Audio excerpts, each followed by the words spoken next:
But I started by smoothing up my bottom, right? I don't want to transfer any of that swirl into the bottom of the vessel if I can.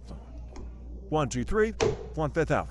So I know that my bath is 5 3/4 inches wide, right? So from this edge to this edge is 5 3/4. It's what is allowing me to have all of my little saucers to be the same size, because I got it. Okay? And I'm going to flatten this out.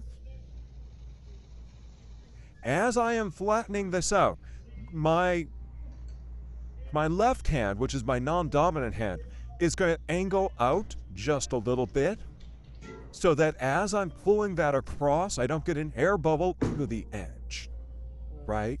Because sometimes we end up doing this because I guess it feels more comfortable.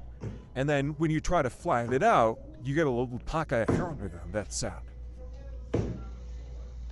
So push that down just a little further.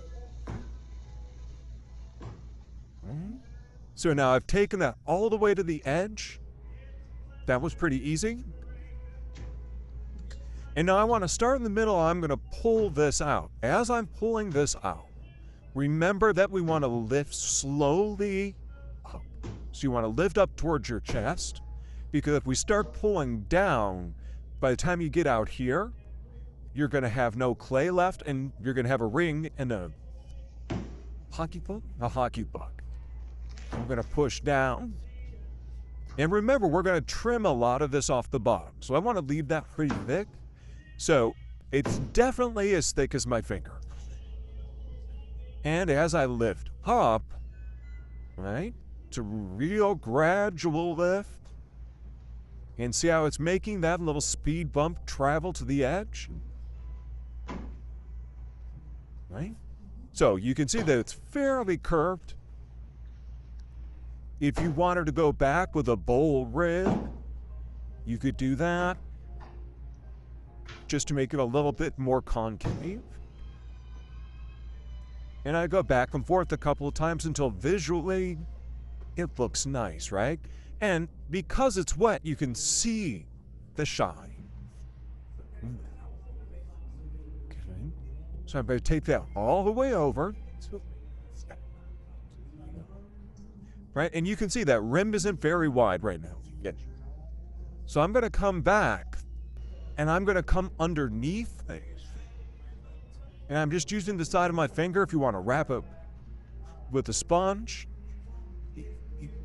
On this bat system, I almost always use the sponge because it's got the little holes.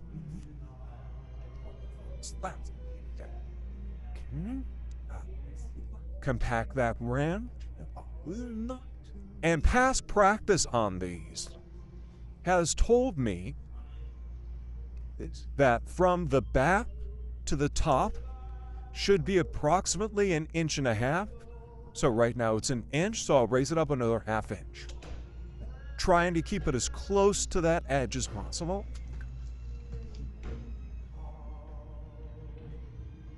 And because it's a plate for all practical purposes, right?